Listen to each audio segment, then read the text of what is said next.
Push it. I'm sorry. Hey, it's 701. That's right.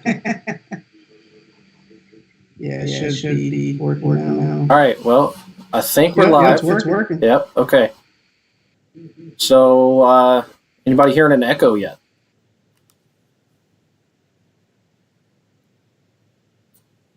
Hopefully not.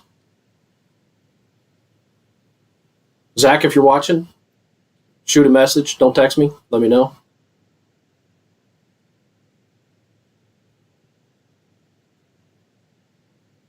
Need some Jeopardy music now. It's a good time for a beer. Is there an echo? So I was hearing an echo when me and Jalen were talking. Jalen, you keep listening. Do you hear an echo from me? But you sounded good, Steve. Yeah. Yeah. Well, let's go in here to these here settings. And yeah, I see your message, Zach. Audio. Maybe enable push to talk on those two. Okay, I just did the enable push to talk on both of you.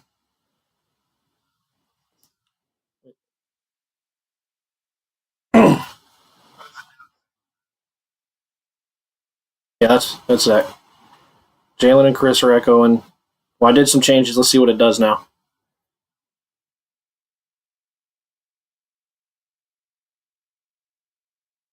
Anybody got any Jeopardy music?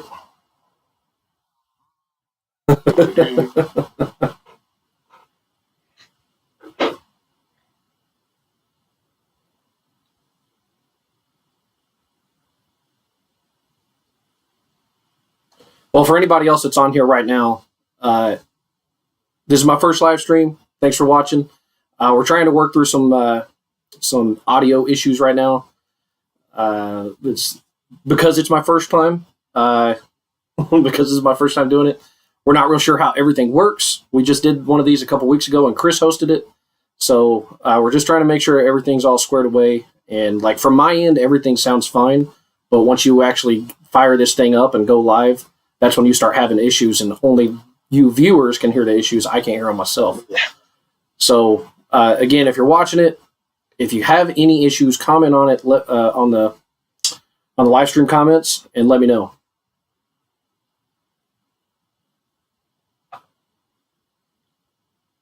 We got a big delay, Jalen? Yeah, I guess so.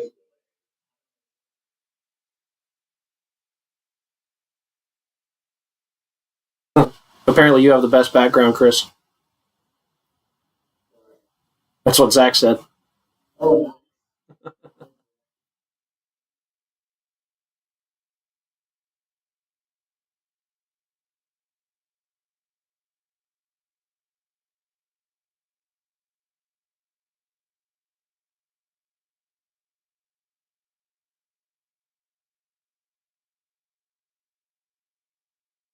I can't hear you at all, Jalen. Ah, okay.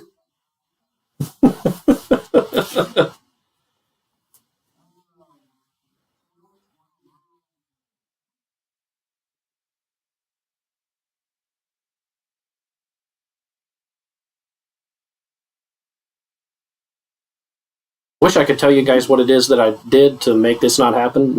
I just have it where all of us have the push to talk enabled now.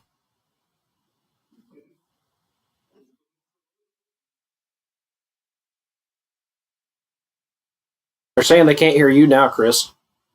But you muted yourself. Yeah, so yeah.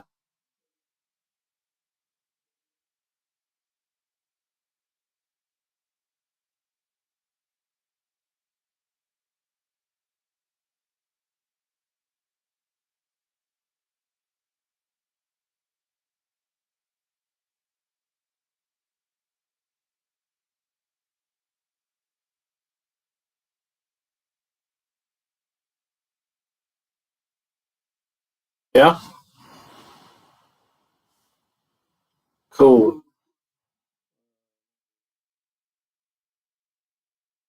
Cool.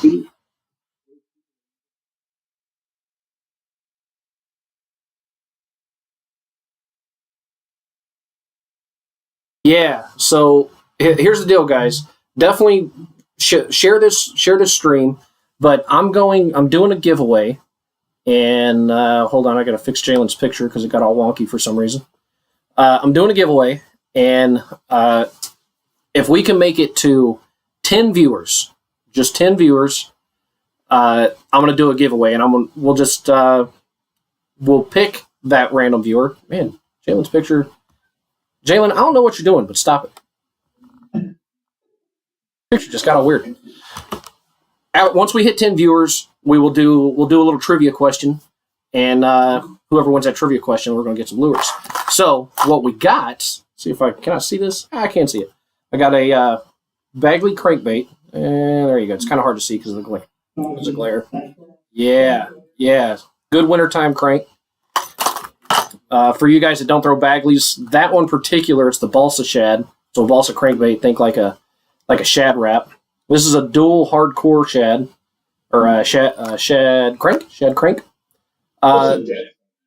It gets to from 8 to 11 feet. It's deceptively small though. It's a much smaller bait than it looks like. And then sticking with the small, last but not least, we got a Sandtone Got 5 spinnerbait. So compact, made to get a limit pretty quick. That way. Yeah, Chris, the spinnerbait guy. Hey, Carl. We got Carl Brake on here. Carl is the guy that was with me at Big Stone when I had the awesome day and caught 20-something pounds and weighed in, brought 6 fish to the scales because I'm an idiot. But me and Carl had a great time on the water that day. No, not catching the 5th fish cost me the win the day before. That and the 6 fish, both of those. So, yeah. But I do dumb things. That's what I do. So, anyways, before we get too far off track here, guys, thanks for watching. This is the first live stream. I'm stupid excited about doing this. Me and Chris and Jalen, we've talked about doing these for a while. If you guys watched any from my channel 2 weeks ago, we were on Chris's channel doing this very same thing. Next time it'll be Jalen's turn. So definitely want you guys to throw in some comments in here. We'll open it up to some questions and stuff here later, or we'll try to if we got some time. But first, I should go around and kind of introduce everybody. So we'll start with Jalen, old Bay Boy Bassin. Jalen, you wanna introduce yourself? Tell them about you. Yes.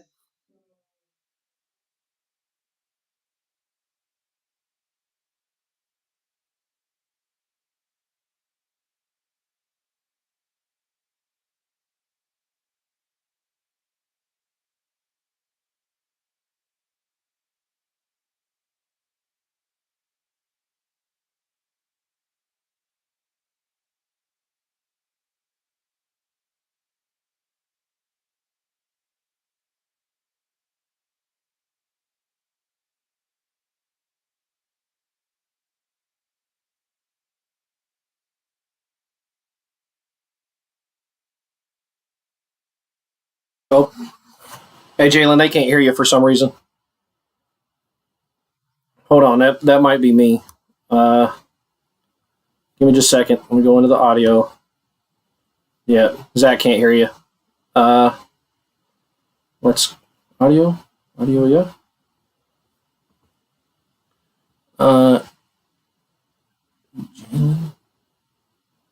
Chris.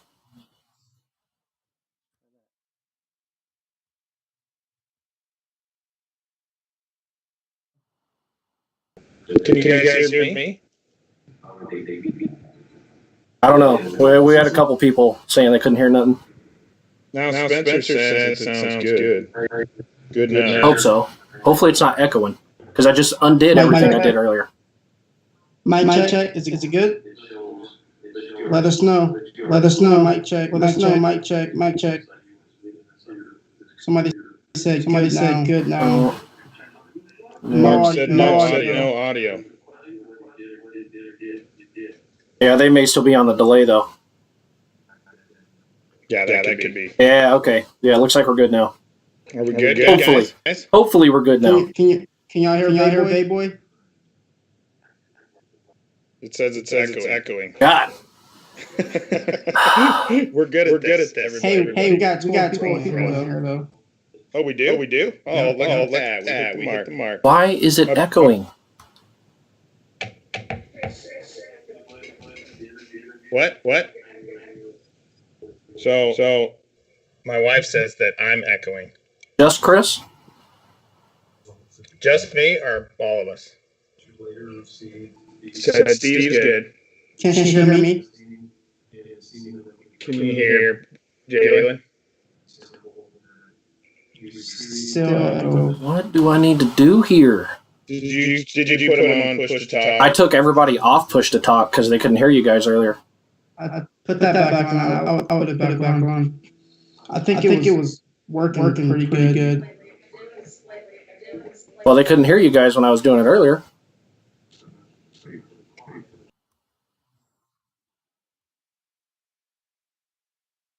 Okay, well, I changed it all, so I guess let's see what happens now.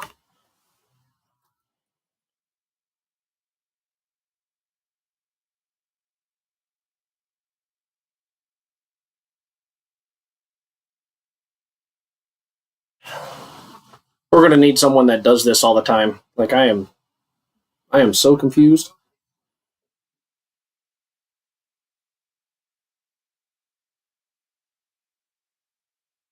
Echo, Chris, and Jalen. Yep.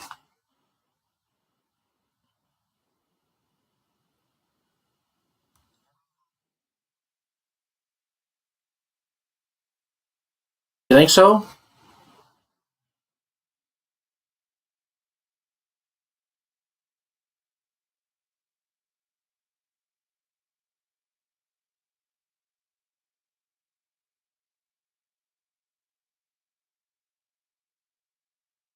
Yeah, and they can't hear you again after I did the thing. All right, so I'm going to take you guys off the push to talk.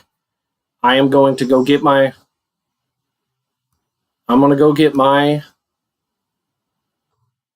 stuff. And what if I take off the push to talk on mine and put it on you guys? Let's do that. Okay, so Only you guys. try that. Let's try that. I don't know why that would have anything to do with it, but it made it work. Okay. We're going to try this one more time, and then if that doesn't work, I'm going to go get my headphones and we'll go from there. Please work. Yeah. It's gonna work. It's gonna work, man. We do need an IT guy. How do we got three of us here and none of us is an IT guy?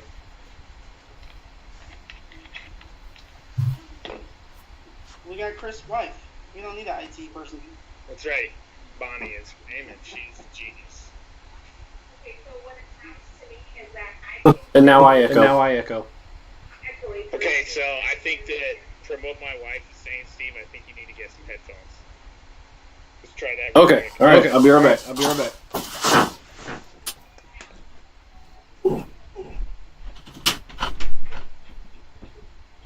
Right, and then there's the delay. This is crazy. Sorry, guys, we're trying to perfect this. We'll get it.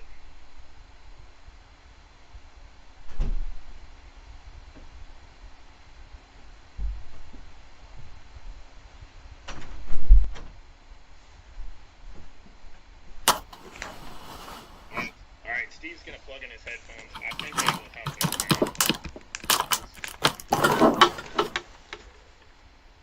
Alright. Everybody say something. Well, hold on, because I want. Which device did you? Can you guys hear me? Hold on. Mic check.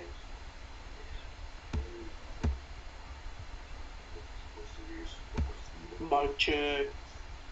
Hold on, I gotta get my headphones to work. Oh, you can't hear him? Well, I only hear it through the speakers right now. Yeah, you hear them through your speakers, it's going to keep echoing. Yeah. You gotta Why can't I? make it so your mic doesn't pick up the live stream. Why can't I hear this through this? Hey, everyone that's still on here, thanks for hanging out here. Well, I heard that and okay. Sorry about the Settings. It says now we are all echoing.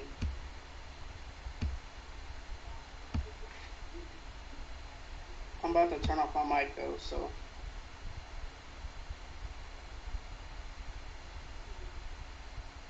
Yeah, I can't get it to come through my headset for some reason. So that should be down on your actual computer to check to do that. Change output audio settings on computer. Keegan Svensson. Yeah, the problem is I'm using a computer that's not mine. I don't know how any of this works in this one.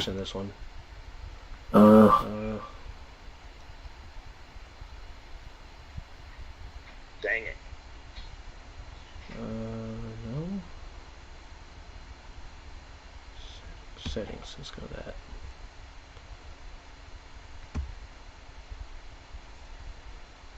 In the meantime, Steve, why don't you just turn your computer volume down and then until you figure that out, and me and Jalen will just get the ball rolling here. Okay. You say turn down my volume? Yeah, that way your mic will not pick up what I'm saying. Okay. And then you just once you get it figured out, then switch it over, and we'll just get to talking here a little bit. Okay. Yo, can you guys hear us?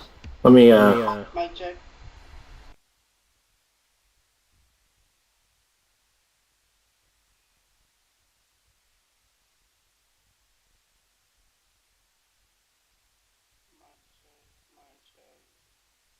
I can hear you.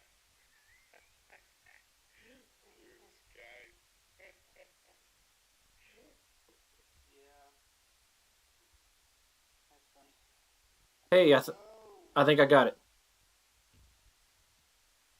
I think I got it now. Can you hear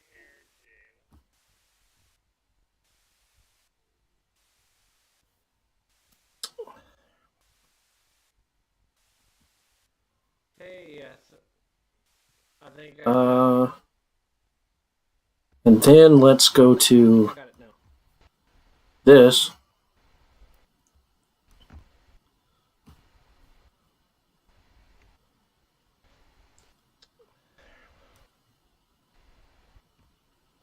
No, OBS. Okay. The NDI audio mixer, an audio mixer. You should be able to turn that up. Maybe. How about now? I just turned mine down a lot. Says no echo. How do we I sound? can't make you guys Can you hear us? Okay. I just turned Can you hear Now me? you can hear us? Mic check. Mic check. All right. I just turned off the push to talk with you guys though. But now we're echoing again. I just turned mine down a lot. You gotta turn that push to talk back on. Okay. This is almost as good as our I can't make first you guys attempt. any louder, but We are the best. I think I just turned. we're gonna beat it. This I one's just better. turned off the Actually, push to this talk one's with you better guys. because we actually made it. Okay. Oh yeah, we are the best at this. Okay, well I just changed all that again. So let's see what happens now.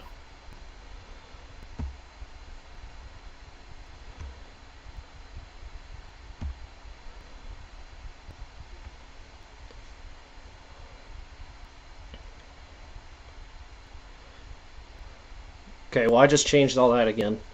All right. So let's see what happens now. They can hear us now, but there's still an echo.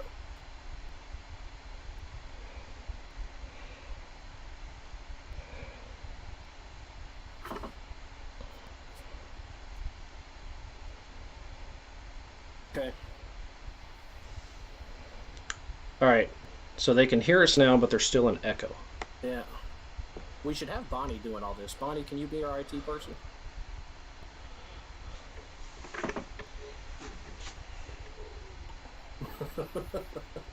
Okay.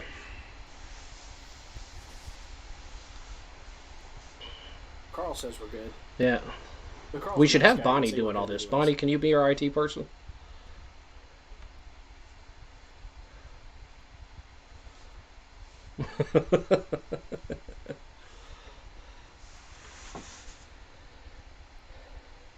Carl says we're good. But Carl's a nice guy. He'd say we're good anyways.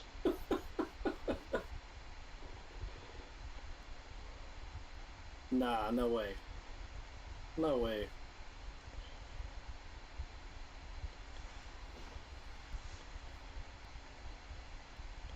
Oh my god. Well, yeah, Thank actually, you. for some reason it does show like you guys, the sound is not going for you guys. Nah, no Why way. is that?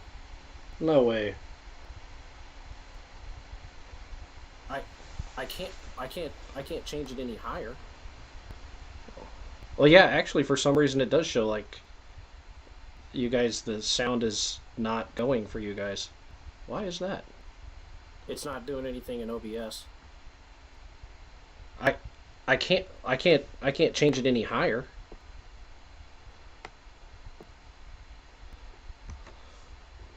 Why is this? What am I missing? Here, Chris. It's not doing anything in I did OBS. earlier, but now I can't.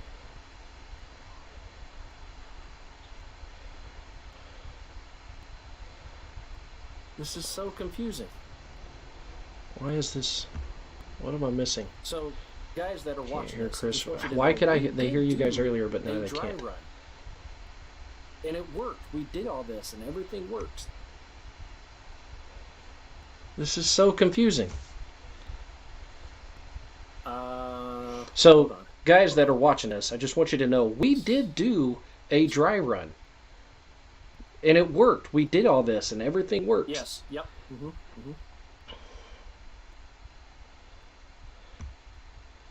Hold on. Right. Hold on. Right. Let's exit. Yes. Yep. So I actually I'd named them all, each one of you. Yeah. Right. Right. Uh-huh. You sync, source timing, bandwidth. Yeah.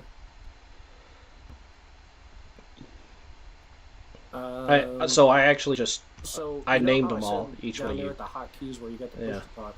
I've got 4 things showing up, the 3 of us, and I got this mic/auxiliary.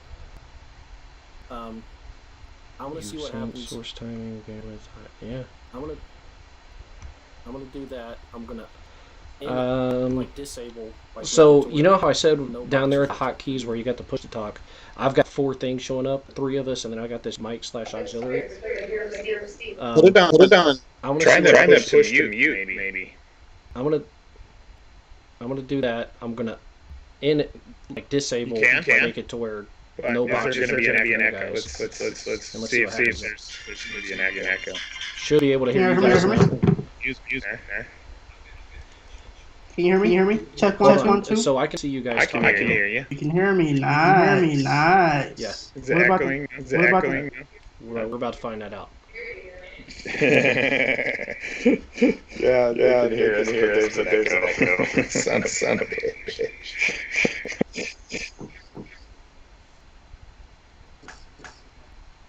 This is how 2021 is going to go. This whole year. Oh man. Okay. Oh man. Then let's go back and push to talk you guys. And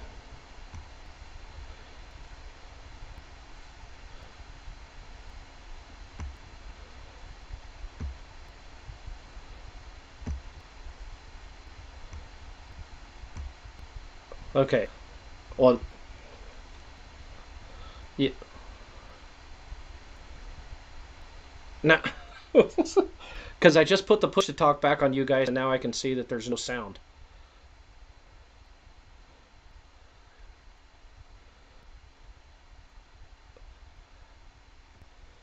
They shouldn't be able to.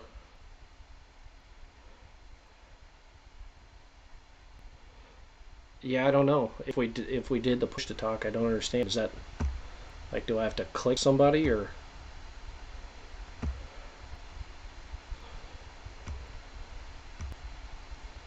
I'm so confused.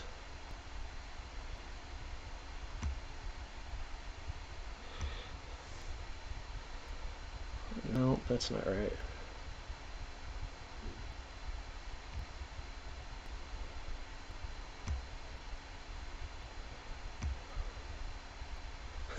yeah. Thanks for sticking around, guys.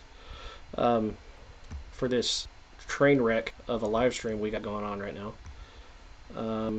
We never had this problem last time. Can you see us talking now? What happens if we do the push to mute?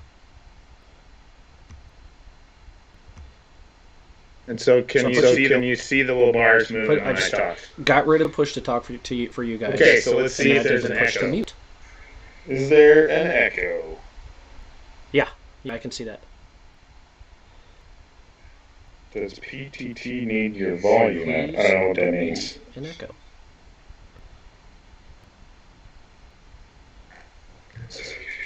Is there an echo? Anybody? Yeah. I don't even have any whiskey during this. Oh, this is so Says there's an echo. What about if you push them both? Highlight them both. See what happens. I'm pretty sure it's just going to make it where they can't hear you guys now. I don't understand this because last time we did this. We really don't understand. So maybe it's Skype. Do you have the audio on Skype going?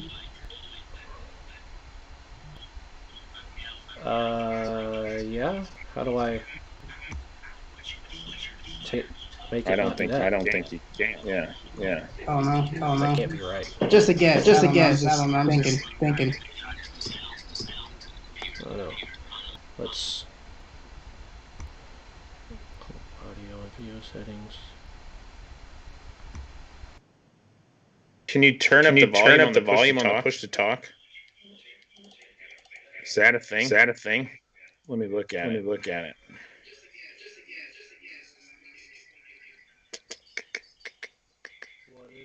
Dang it. I don't even see a push to talk on here.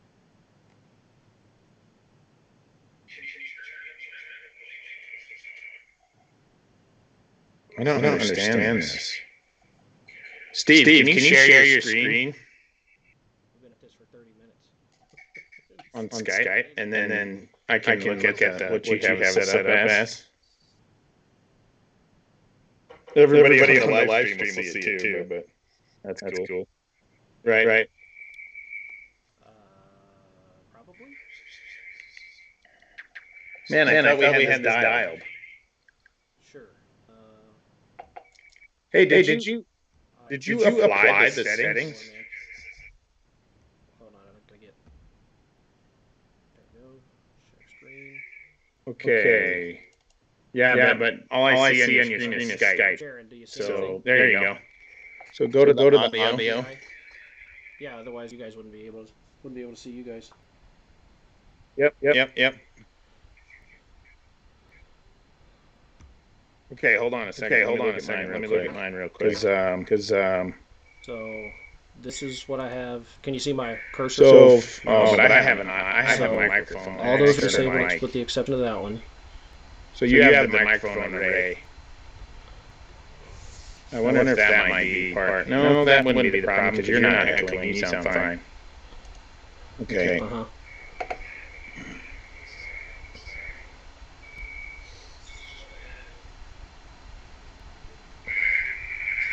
Mm-hmm.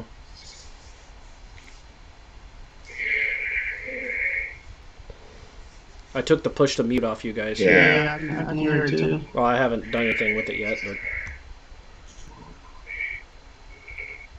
yeah, I can hear the echo back there. Put it on push to talk again. When you watch a live stream, people don't have this problem. And then For you and Jalen? Can you go into the audio mixer on the main screen? It is for What does it show there? Go like to the main screen of OBS. So we can still hear Jalen. So when we're talking, it's moving it. Go back to your audio. So let's see. You guys are turned up all the way. I mean, Did it go away? Did the echo go away?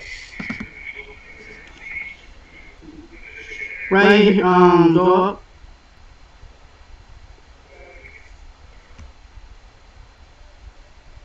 Oh, my bad. I did the push to mute. because then My bad, you're my saying it's bad. not going to show us talking at all. Here.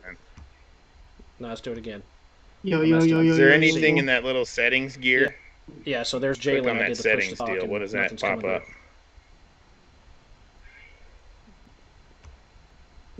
Go to advanced. I've got Let's see what that is all properties about. and advanced audio properties. If you say it's not going to show us talking at all, well, it's not echoing. Oh, my wife said it's not echoing now.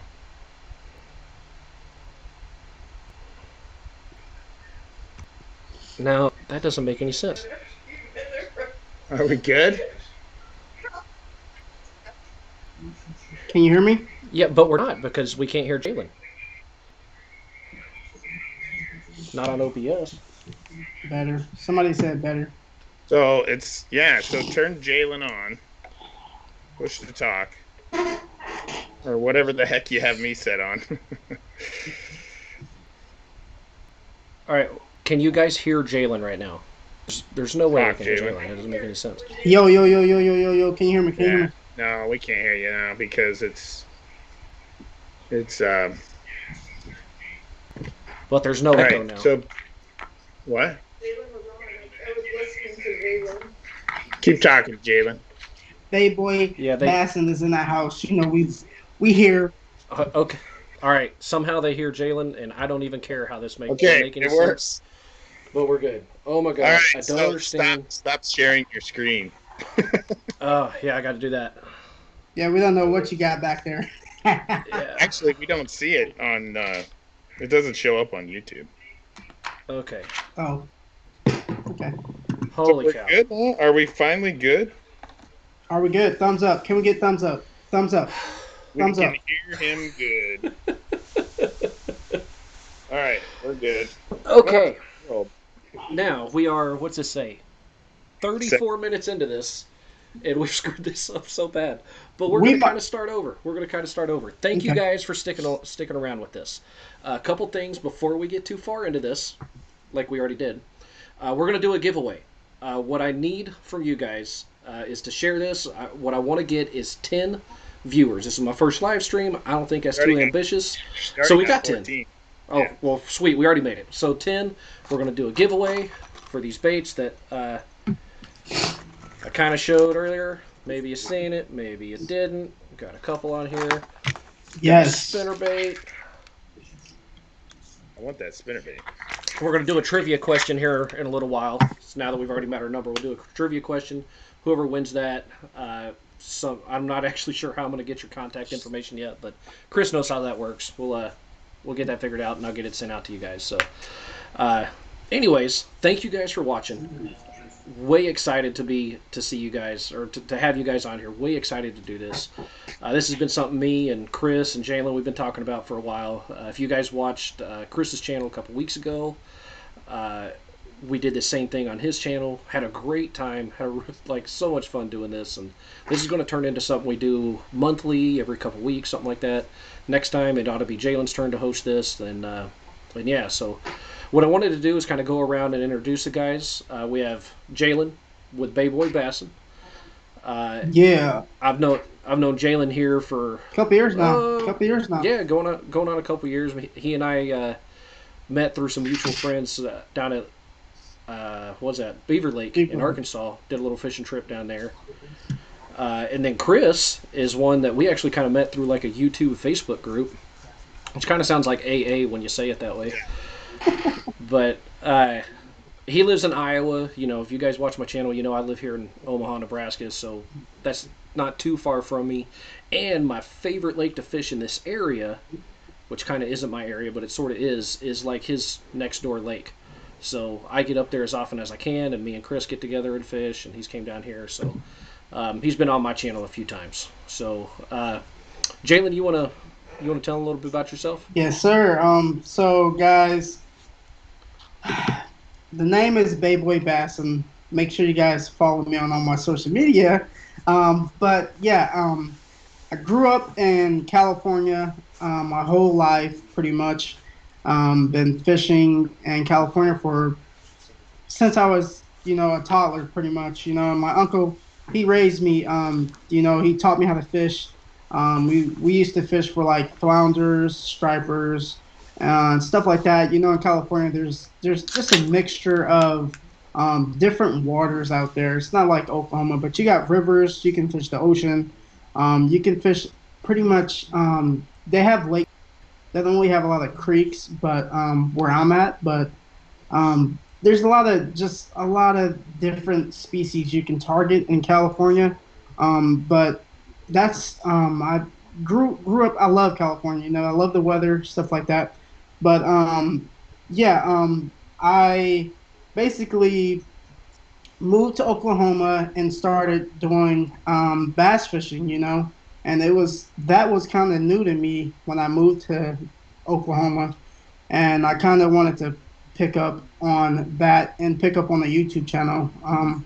But I started watching Fluke Master when I moved out here to Oklahoma, and he kind of got me motivated to do YouTube and to fish and to teach other people how to fish.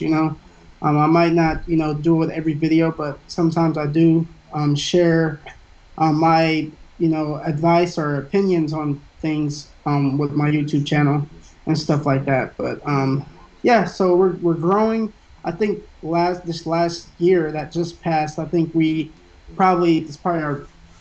grown so much this year that the 2020 we've grown so much that year, it's crazy. But now we're here with the fellas, so yeah, it was fun watching your channel grow. Oh yeah. Both you guys have much bigger channels than I have, but it's been fun watching yours grow, dude. Oh yeah. Yours, like, when you and I met, your channel was smaller than mine is right now. Yeah, that's true. It's grown a lot. Yeah. That is true. Yeah. And yours gonna take off too, man. We'll see. It's because I'm not here for that. Jalen's prettier. I will not argue with that. He's also tiny. He fits into most overhead compartments. I wonder if we could put him in the rod locker on your Triton. Oh, no doubt. I'm sure he'd fit in there. Faux All sure. right, I'm about 5'2.5". All right, maybe 5'3". Holds 8-foot rods. You'll fit. Maybe 5'3". Mm-hmm. Oh man. All right, Chris. You wanna tell them all about Chris? All right, a little bit about me, and I'm going to apologize in advance. I am getting over the coronavirus, and I have a little bit of a chest congestion cough thing going on, so if I have to just abruptly stop and mute, I'll be right back. But so my name's Chris. My channel, Midwest Bass Hunter. I've been basically bass fishing since I was 8 or 9 years old. My dad used to bass fish in tournaments, and so that kind of inspired me to do it. He got out of the tournament scene though when I started. He just had other things going on, and that was kind of over with. But I started fishing, did basically fish from the bank my whole life until 3 or 4 years ago. I bought some kayaks and started doing that a little bit. And that's been pretty awesome, the kayak deal. And I know Jalen does some kayak fishing too. And I tell you what, if you're fishing from the bank, save up some money and buy a kayak, because it's 1,000 times better. Even if I will agree with Chris. Even if you get a little cheapy one. I mean, like my first kayak cost me $250. And it hurt my back, but I would sit on that son of a gun as long as I could and fish. But I think kayak fishing opened up a lot for my channel. Oh, definitely, and it definitely opens up a lot of different opportunities as an angler.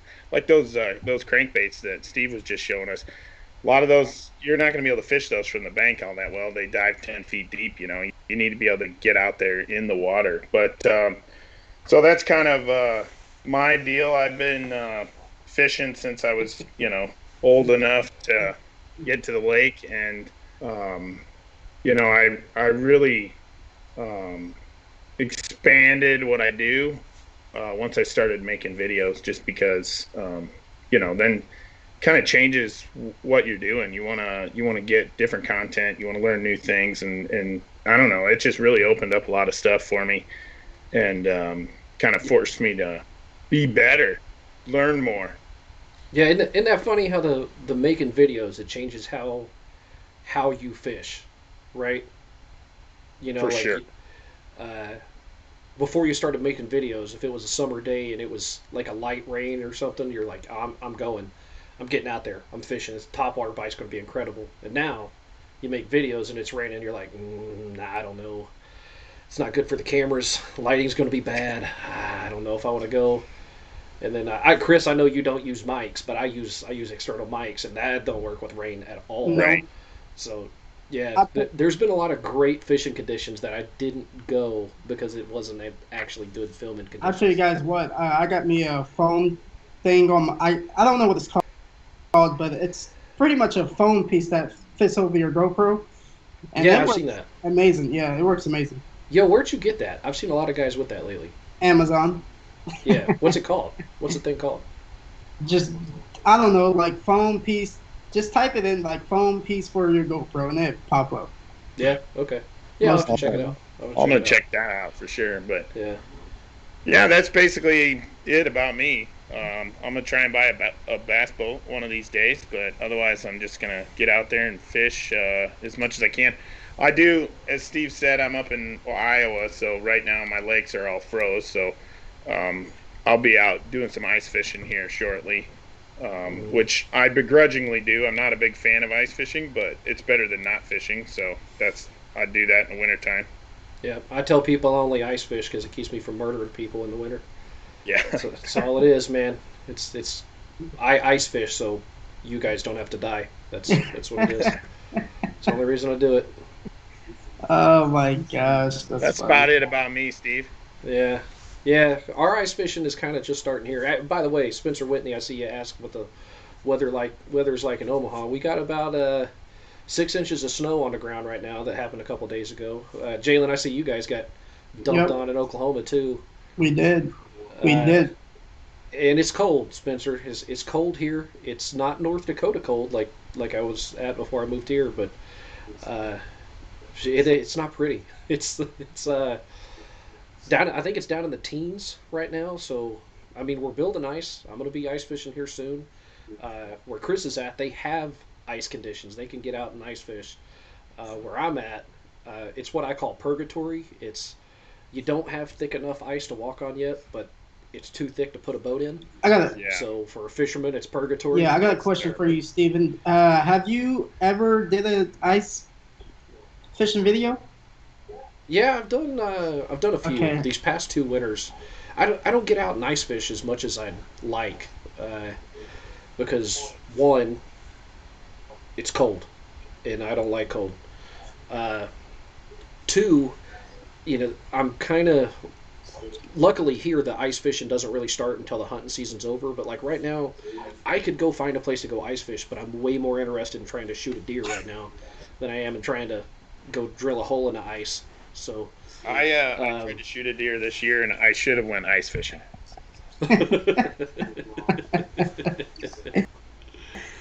Oh man, hey, I guess we're all in the same boat, because I went deer hunting too, and that didn't work out very well.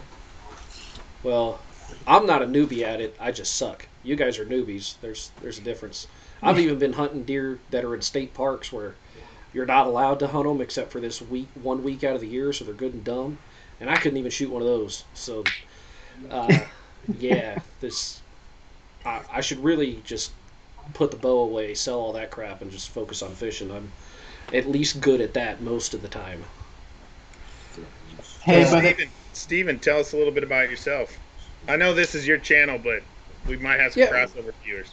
Yeah, maybe. So, I'm a military guy. I joined the Air Force straight out of high school. I'm from Oklahoma. Jalen's from California, and he's an Oklahoma transplant now.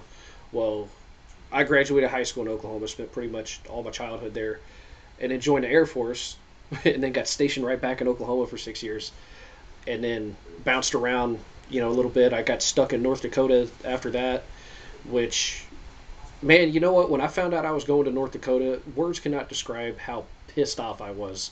When I found out, I was so mad. I was so mad.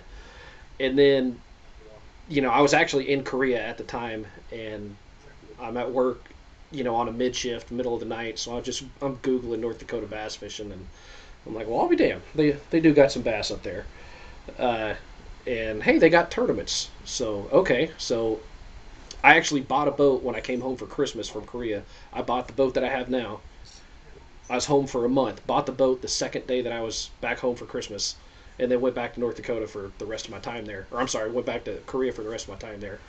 So, anyways, I thought I knew stuff about bass fishing before I got to North Dakota, and it was the biggest blessing for me as a fisherman that I could describe, because the bass fishing there is unlike anywhere I've ever been.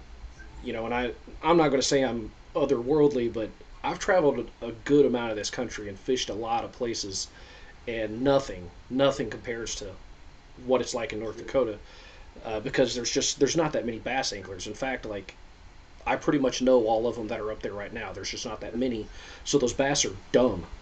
Like, they'll chase a pink spinnerbait like it's the best thing in the world.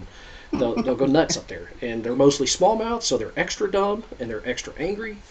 And it just developed me a lot. There was a whole lot of different, tactics and stuff to chase them.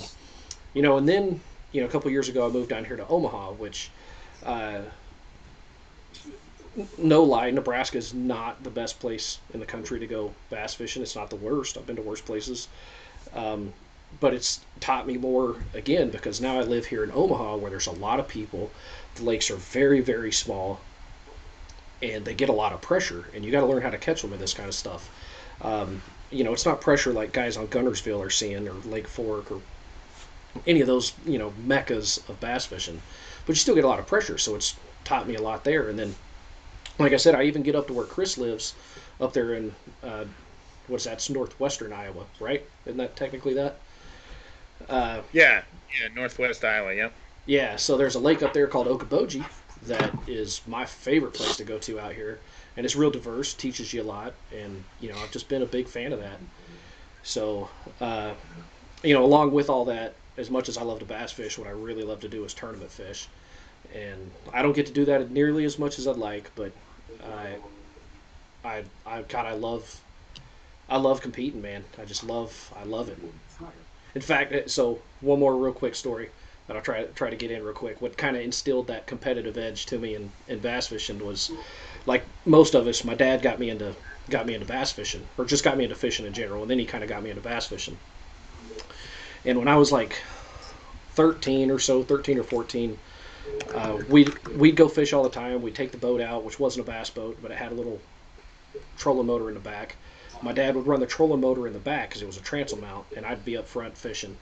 And I didn't know how to do much. I could throw a spinner bait and a crate bait, and that's about it. And a couple times in a row, my dad beat me, and when he came home, my mom, she'd ask, like, hey, how'd the fishing go? And my dad, he'd parade around the house and go, I am the Bassmaster. And I remember, the second time he did that, I had the thought of, well, this will never happen again. This is not okay. We'll never do this again. And pretty much since then, it's been me beating the hell out of my dad when we go fishing. It kind of started that tournament stuff. And then, the next year, when I was 14, we lived right on the lake, right there on Lake Eufaula in Oklahoma. And my dad would, in the summer, just leave the boat in the water. He'd just pull it up on the bank and leave it in the water. And he'd go to work, and he'd just let me take the boat and just go fish. So I'd be out all day fishing, and on the weekends, back then, there'd be tournaments going on every weekend. A couple tournaments going on every weekend. I hate that. Yeah, well, but again, it got that competitive drive to me, because it's not so good anymore, but there used to be a good little community hole close by the house, and you could pull in there on a Saturday morning. There'd be 5 or 6 boats in there, and I'd be the only guy not fishing a tournament. But because I fish it all the time, it's almost like I know these fish so well that I've got them by name. Like, oh, Bob lives over there underneath that dock, you know. And then at 4:30, when the shade moves, Bob moves over there to that corner, and I love that. you had it figured out. So I'd pull into this cove, and it's a 14-year-old kid wearing swim shorts and no shirt, and in this busted old boat, and all these guys are fighting their butts off just to put 14 inchers in a boat, and I'm catching 4-pounders, and like, hey, look at this, and then let it go, and then have a bunch of old men cuss out a 14-year-old kid because letting 4-pounders Showing them up, man. Yeah. That's funny, man. It was good. It was good stuff, though. It was good stuff. So let's get into our next question. Let's start off with, what is your favorite lake? Your dream lake to fish? Go ahead, Chris. You take that. So, let's see here. Probably Falcon in Texas on the Rio Grande. I know last time we talked, I said Lake St. Clair, and I'm kind of torn between both of them because Lake St. Clair, you catch giant smallmouth, and you can catch a bunch of them. And like Steve said, smallmouth are dumb and angry. You put a stinky bait on a drop shot, you're going to catch them. And I can't think of much more fun than that. But I'd love to go to Lake Falcon. I've seen a lot of shows where guys are fishing down at Falcon and they're catching giants. They're catching double digits, and it's nothing to catch 5-pounders down there. So, up here in Iowa, and I grew up in Nebraska, so catching a 5-pounders, it happens, but it's not that common. It's not that common, And to catch a 6 or a 7-pounder is really, really rare. So I'd love to go down to some of those lakes on the Rio Grande, Amistad and Lake Falcon. Either of those lakes would be pretty awesome. I'd love to be able to try and catch a double digit someday. So that's definitely on my bucket list. Yeah. So what about you, Jalen? For me, I'm gonna go big or go home. I'm gonna go with Lake Fork. They got some big bass in that lake, man, and put out some double digits and stuff like that. And I just want to, and it's not an easy lake to fish. It's not one of those lakes where you can go there and there's a tournament every day there. Exactly. Yes, that's a fact. And so it's not a really easy lake. And I don't know about you guys, but me, I like to challenge myself. I like, I don't want it easy. I want it a little hard. I want to have to work for that big fish. And that's why that's going to be my bucket list lake right there. Is Lake Fork, catch my double digit bass. So yeah, so I've been to Fork. I've been there a few times. None of the times that I went did we catch any of the monsters, right? But it's a good lake. Like the amount of 4 to 5 pound fish that live in there is like it's unbelievable how many are there. And we never caught one over 4 pounds any of the times that I've been there. But it's also a lake that they, by and large, they just dammed it up and never cleared any of the trees out. So just imagine a flooded forest. And unless you are there a lot, the boat lanes there's not really boat lanes. You're just traveling through a forest and trying to figure out how to not die. So we were in my dad's boat, and I'm not about to tear up his boat. So we just we'd putt around and look for open places and be like, well, we'll fish there. And Lake Fork gets a lot of pressure. So we're there. When you go to Lake Fork in the spring, everybody's there. So if you try to find a cove that doesn't have a lot of trees, well, everybody's in it. So you're kind of just picking a gap between boats and joining a conga line and going. So yeah, it's not going to be all that fruitful when you do that. No. Sounds like a good place for a kayak. Exactly. Yeah. Get into them small spots, Yeah, I would have loved to have been on a kayak on it back then before everybody was kayak fishing. So Fork is not on my bucket list, but I want to go back. Like I told you guys earlier, I was supposed to be there back in February or April, before the Rona hit. My bucket list, my number one on the bucket list, is Lake Okeechobee in Florida. Even though it doesn't put out like it used to. Beautiful lake though. Yeah, like 10 years ago or something, all the 30 plus pound bags that were coming out of there, and I from what I understand, it doesn't have the grass like it used to, but what I picture when I think of Okeechobee is how you'd have all the hyacinth and hydrilla mats and all the reeds, you're just punching, right? That's always been my bucket list. And for me, punching is my number one thing, whenever I'm like, man, what would be so much fun to go do today? It's punching mats. I love punching mats. I love having the big stick, the big line. I love setting the hook so hard. I'm trying to mess up that family tree of that fish for generations to come. I love that. Man, I think I agree love with that. you there, man. I love when you're able to just flip in there, let that thing sink, and you feel that freaking bite. You know what I mean? And then you have to set the freaking hook. You know what I mean? There's no if buts or maybes. You have to set the hook, and that gets my heart pumping too. Like I Oh, love yeah. it. Like, I agree with you there. And that when you get that braid, you set the hook, and that braid goes ring, ring, ring, ring. yeah. Yeah. Oh man, sing me the song of my people. So, I've done a lot of that with, it's kind of like jig fishing too, but I haven't done a whole lot of punching. But Yeah. Yeah. You gotta have a lot of grassy lakes. And in Oklahoma, man, you guys know, man, there's a lot of man-made lakes out here in Oklahoma. All So of there's them. a lot of Every single one of them, actually. yes, Every single yes, one. yeah, and most of them are rocky. Like we don't have natural grass unless you are fishing these smaller town lakes. These are where you're gonna find the biggest. You're gonna find your big bass because people don't fish them. There's just small town lakes. You know what I mean?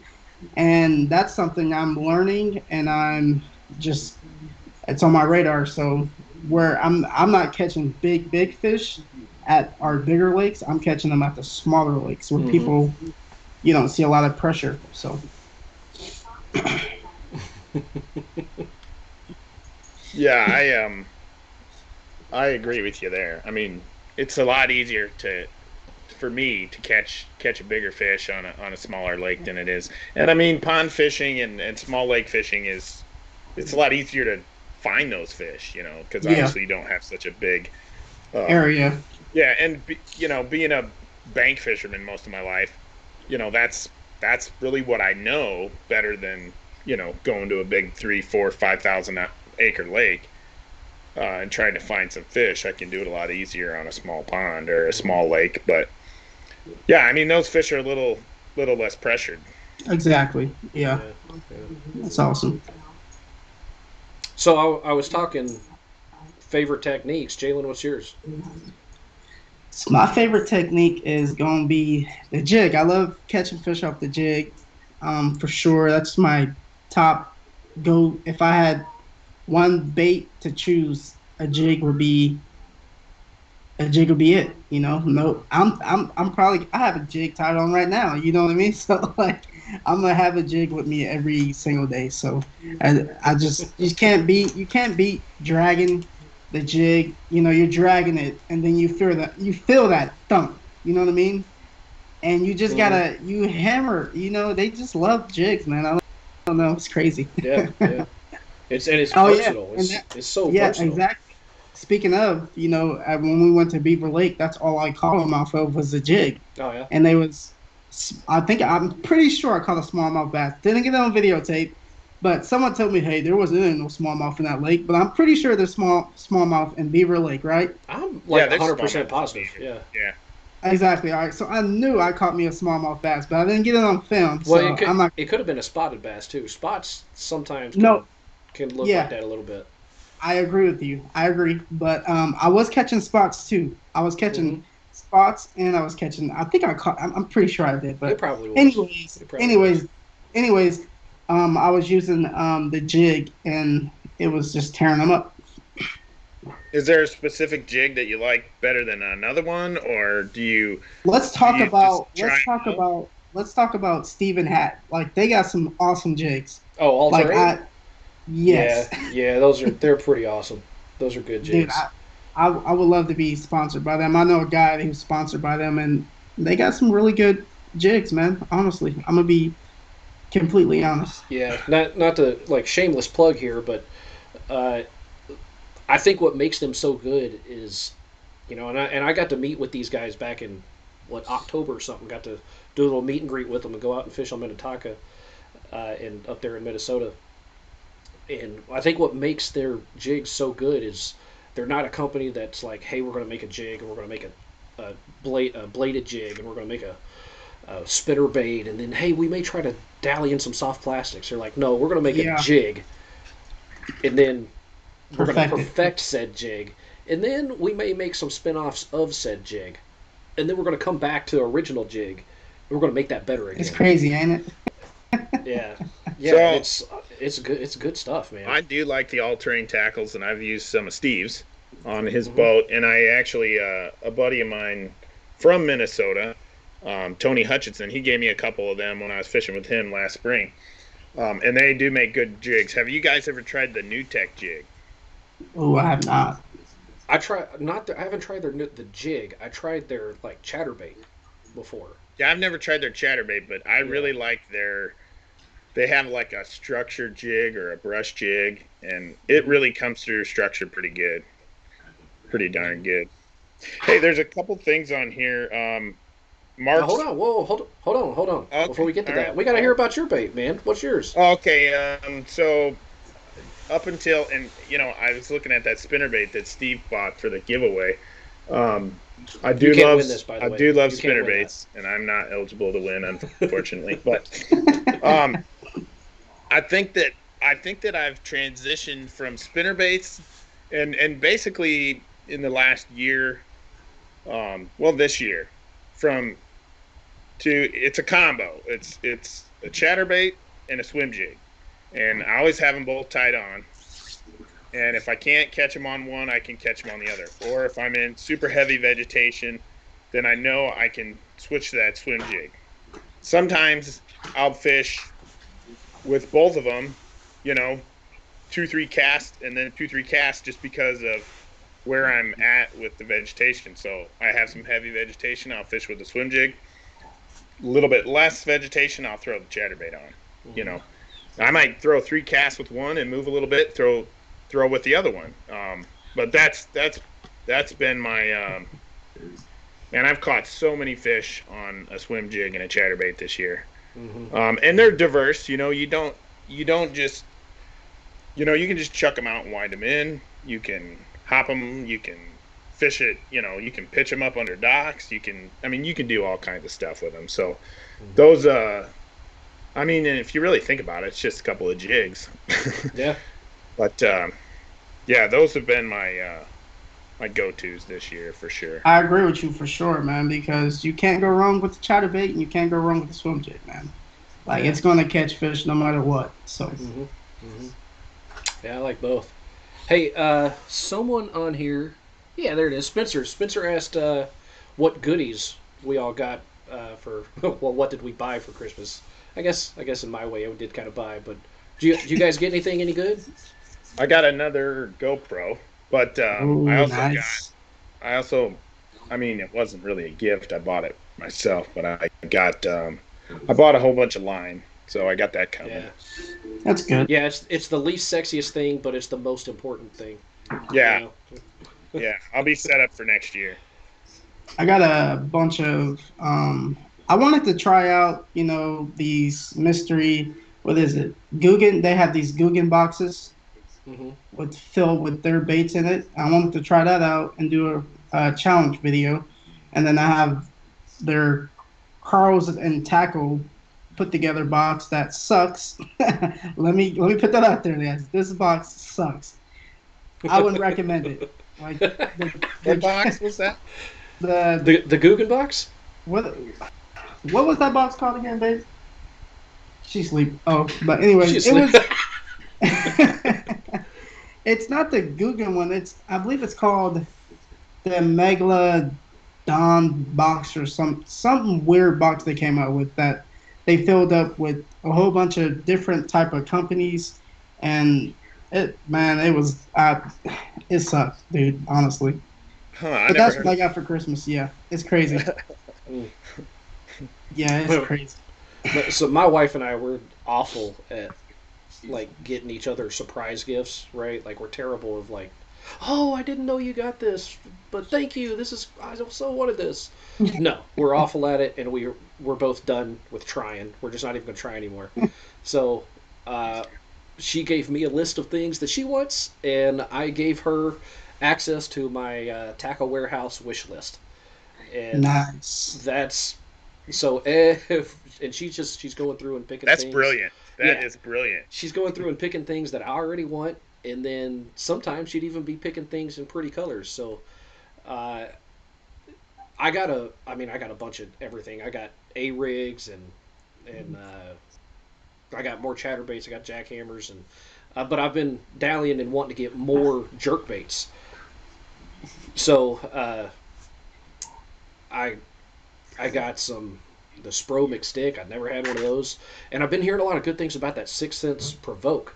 So I got a few of those, and she got me some in some crazy colors. And I don't know, like Chris, you live around smallmouth. I don't really live around smallmouth anymore, but man, the crazy colors, the stuff that you're like those, don't they? yeah, the stuff that you're like, this is for catching people, not fish. It works on smallmouth. Let me tell you, they love that crazy stuff. Nice. Someone said they got a new Dobbins Champion XP crankbait rod. I bet you that rod is, and a few Daiwa reels. A few Daiwa reels. That sounds like Man, I'm a a few Daiwa reels. Spencer, cha-ching, cha-ching, cha-ching.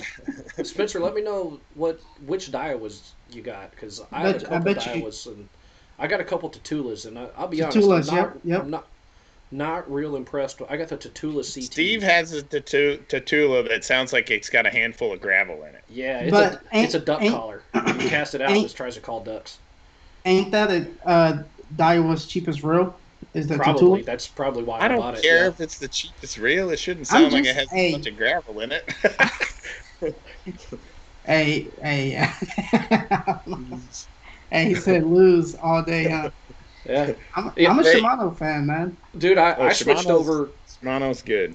A couple years ago, like I had all Ardent reels, and I switched over. I don't want to badmouth people, but I really had a lot of bad experiences with those, so I switched all those reels out. And I've went to predominantly lose, and I've been incredibly happy. And the lose that I buy are the cheaper ones, because like I've changed them all out, and I'm mostly buying. Like, I haven't bought any expensive lose ones, right? I'm buying mostly their lower level stuff, and I've been real happy with all of those. Yeah, and I don't get any cut on lose. that. I don't get no discount. I don't get paid nothing. I just like them. I run mostly lose, and I have had good luck. Hey, we got a couple other things on here. When we were talking about the lakes, we were talking about bucket list lakes. Some guys dropped some of theirs. Mark Schweiderman, he said Menominee, Wisconsin. So I've never been up there. I've been to Wisconsin fishing a couple times, but never to Menominee. And then let's see here. Carl Brackey said he always tries to go south to start his year in February. Nice. He said he went to Table Rock last year, which would be awesome. I'd love to fish Table Rock. I've never been there. I actually have been there, but I didn't fish. I just drove over the dam to look at it, and it was all foggy, and I couldn't see anything. Yeah, man. Carl doesn't want to tell you about how the fishing went at Table Rock, though. It was he didn't catch them. He did not catch them, though. So my brother went there last year for vacation, and he's a big walleye guy. So he went down there, but he was going to try and catch smallmouth. And I kind of helped to get him set up with some drop shot stuff and told him what to do a little bit. Not like I'm a drop shot expert or anything, but he went out there and he's like, man, I couldn't do that drop shot. And so we just bottom bounced. And they caught a bunch of smallmouth bottom bouncing, like you would drag a worm around for catching walleye. Somebody else said, Mark Schweiderman said Toledo Bend, which would be cool. Yeah, that'd be a good one. I've been there. I've never heard of it. It's in half in Texas and half in Louisiana, what? I believe. What? I haven't heard of it. I don't know. Boy, you're about to have to get off this live stream. That's ooh. You're close to it, man. Yeah, that should be on everybody's bucket list. What is it called? Toledo Bend, right on the border of Texas and Louisiana. For some reason, I heard of it. Yeah, I heard of it. I don't remember I thought that was in California, but I was wrong. I don't remember if it's above or below Sam Rayburn. I don't know, but it On the same chain or what? produces a lot of real big ones. Yeah, Yeah. I think It's so. like I believe it everything. is. Yeah. A couple other guys here commented Shimano all day. TP Parker says. Spencer Whitney says, do not tell his wife, but he got 5 Tatula CT reels. Tatula SP. Well, I Dude don't. went on a shopping spree, dude. That's crazy. Yeah. My wife said, lose is good unless your husband curses your rod. Oh, yes. I bought my wife a new spinning rod combo. Lock, a crush, the orange crush spinning. She wanted it because it was pretty looking. And it's a good setup, don't get me wrong. But I took it out and fished with it before she had the chance, and I put on a really tiny wacky worm, little tiny stick bait, and I caught a 4-inch bass on it. And then I claimed it was cursed, and it took her forever to catch anything of any size off of that rod. Thanks, Chris. Yeah.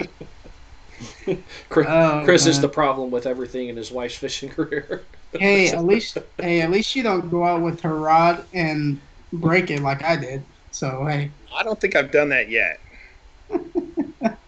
How'd you break it? Man, kayak fishing, got stuck, and my paddle got in the way, and it just snapped it. Yeah. It's easy to do. Yeah, it is really easy when you're on the kayak. Yeah, there's a part of me that wants to get a kayak, but there's also the realist in Steve that knows I'm going to pump it over, and I'm going to break all my stuff. I'm going to lose all my stuff. I'm going to break it all. I tell you what, man. Like, having a trolley system on a kayak is a lifesaver. I'm telling you. It is. It's probably like the best investment for a kayak. Having what on it? A trolley system. Huh. Is that the little thing you put it on and pull it out? It's like you can hook your weight up to it, so you can slide it to the front, slide it to the middle, like an anchor. Okay. Yeah, it's an anchor system. Yeah. So I don't have one of those. I have an anchor wizard, and it only goes out the back. I'm thinking about putting one on the front though. Yeah, you should do that, dude. It makes a freaking life difference, man. Well, when I was at the river, I fished the tournament at the Mississippi River. Which I did poorly, and I finished 77th, but it was pretty cool. It was the first live tournament I'd ever done, but you're trying to fish the current, you bring your bait back downstream, and so I had this tiny little crappy little anchor thing that I would throw out front, and it worked, but it was a struggle, and then if I would have had a good anchor system on the front, I would have been able to fish that river a lot more effectively, for sure. Oh, yeah. Especially river fishing, because you're moving constantly. Yeah. Well, so let's talk big bass. What's Jalen? I already know yours. Jalen, why don't you tell us about your biggest bass? You want Jalen to go first? He's got the biggest. Well, no, never. All right, you go first, Chris. Go ahead. He's got the biggest confirmed. Go first. The biggest confirmed. I have the smallest PB out of this group. A couple years back, I was fishing. Actually, I was at a school for the military. I'm in the National Guard. I was at a school, and there was. I was there for 6 weeks. It's just like a classroom deal, though. So, like every day at the end of the day, I would hop in my pickup and go find a pond to fish, right? And after a while, a bunch of guys realized I was going fishing, other guys in the class, and then they all started following me. And before you know it, I'm outfitting all these guys. What was that? OU? That's disgusting. Anyways. Hey, you get off this live stream, too. Did you kick me off? I think you could, actually. Anyways, so we were fishing every night. We found this little pit.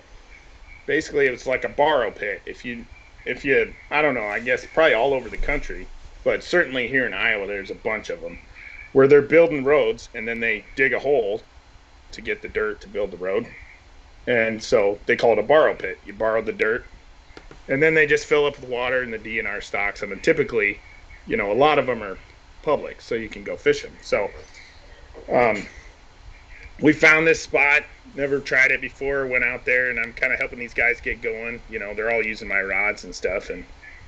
And I told this kid, there was one kid there that was with me, and he was not catching anything. We've been fishing like 15 times. He hadn't caught a fish yet. And just to mess with him, bust his chops, I said, I'm going to catch it on my third cast. So I cast out 2 times, nothing. Third cast, boom, fish hits it. And my line goes from like here to like 30 feet over here in like the blink of an eye. And I'm like, well, that's not a bass. I must have snagged a freaking carp or something. But no, it was a bass, a big one. We measured it about 21 inches. We didn't have a good way to measure it, so I'm holding it like this. My buddy's got a tape measure.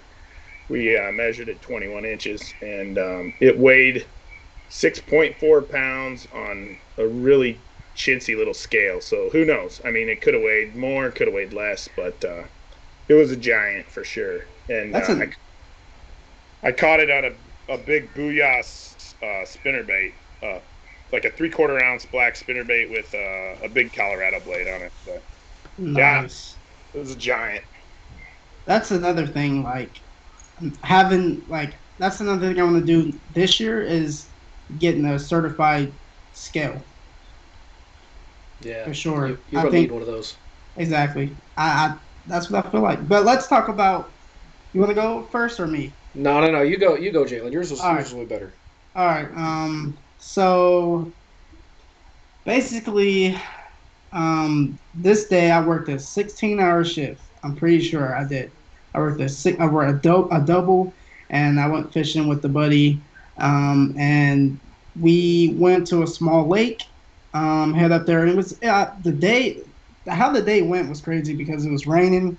It was raining in Tulsa, and I was like, man, we're about to dodge the rain anyways.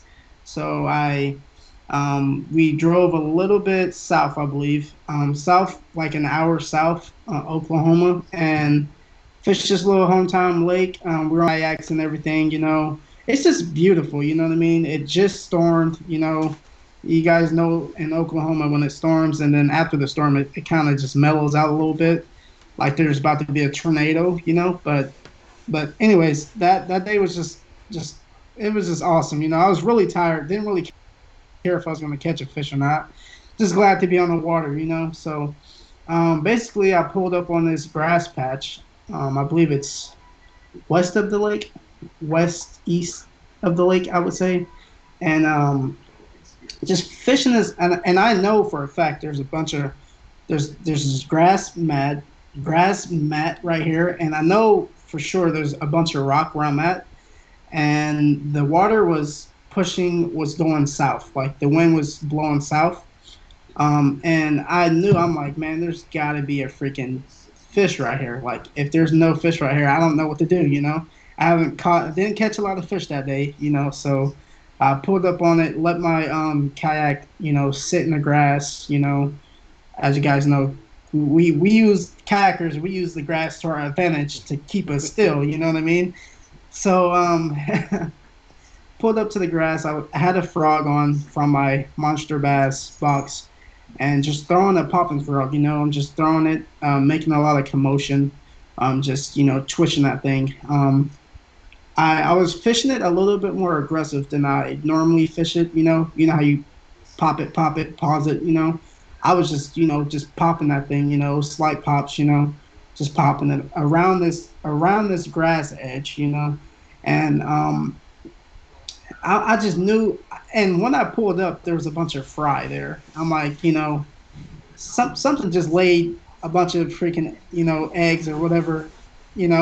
There's a lot of fry right there. I'm like, man, something is weird about this spot, So I'm fishing that frog, and then, I can remember it already. Like, I'm popping it, and I look to my side, and then corner of my eye, I didn't see an explosion. I seen water just like move, and I didn't see my frog.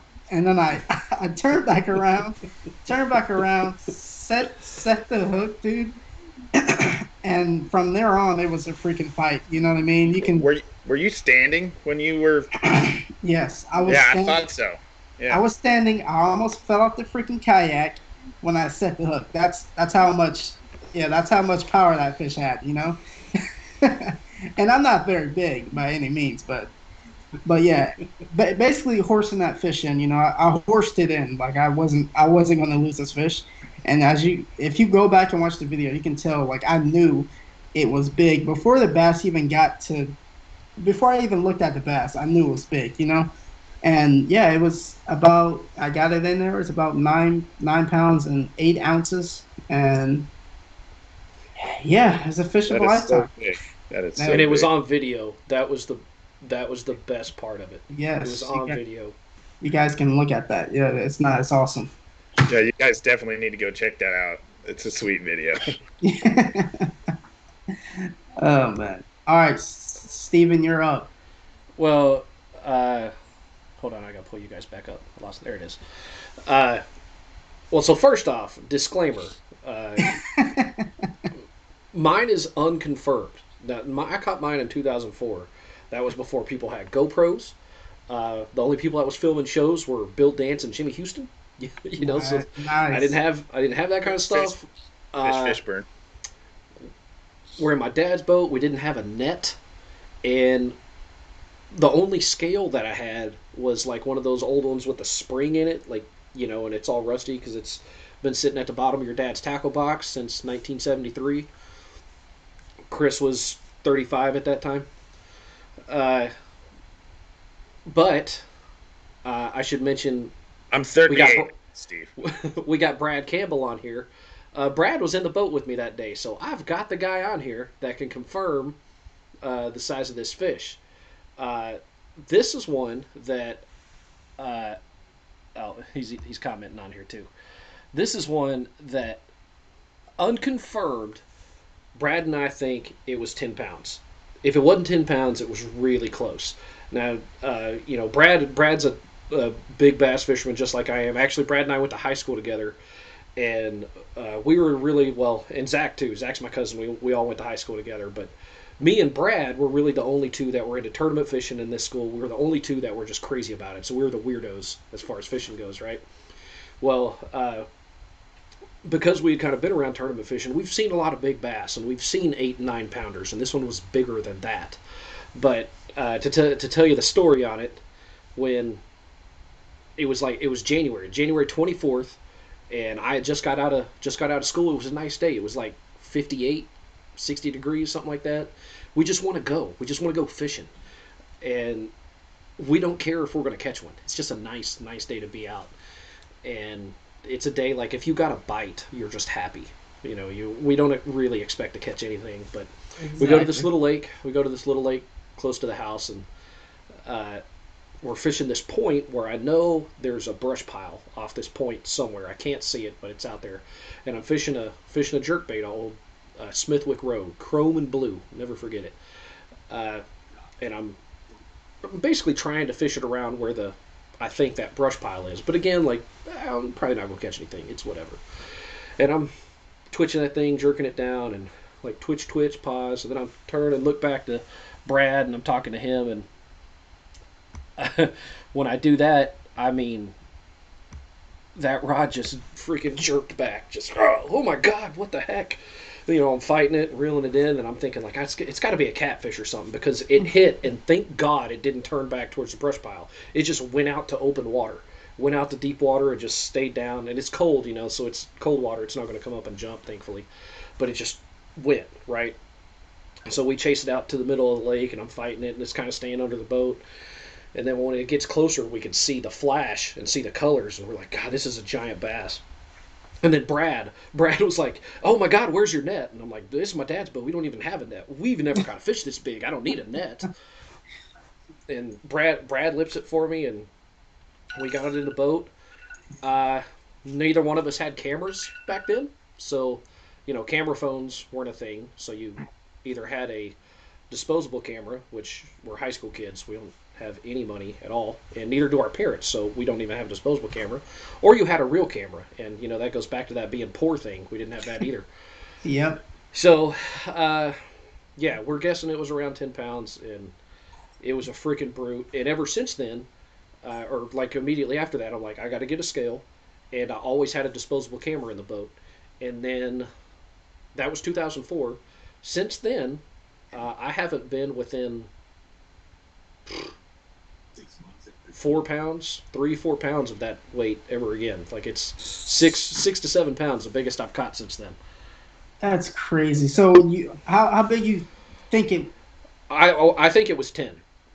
Oh Give or wow, take, that's give or take crazy. a little bit, maybe a little more than 10. I don't think it was 11, but it was a tank. And so I'll tell you the name of the lake because it's not really a secret anymore. At the time, you didn't really hear a bigs coming out of this lake. I had caught a couple 6-pounders, 5 6-pounders out of there, but it's a little lake just south of Shakota called Onapa. And now that the secret's been out for years now of big ones. In fact, in July or something, there was a 13-pounder caught out of there. It's freaking amazing, but That's huge. yeah.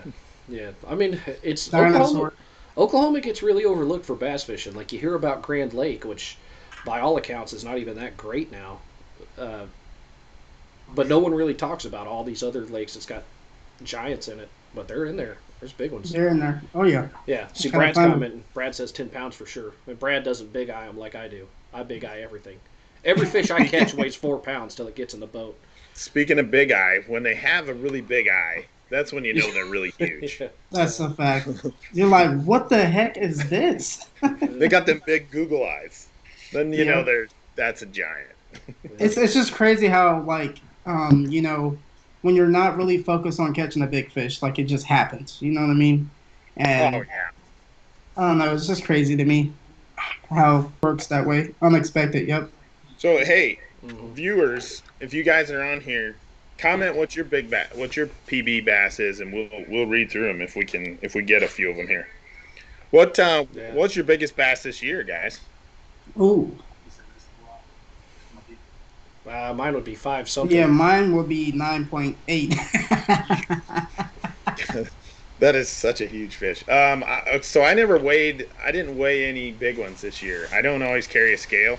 But I do always have a bump board so I can get a good length on them. Which, when you're fishing kayak tournaments, that's what all you that do. matters. Yeah. You don't weigh them. So, and Steve yelled at me a couple times because I caught a 21, a 20, and a 21 and a quarter this year, and I didn't weigh a single one of them. So, one of those you for can go- sure was over 6 pounds. Okay, but you can actually find out the weight, the average weight of the length, right? Yeah, there's this chart you can find. Just Google how much does our bass weight to length, but you never know.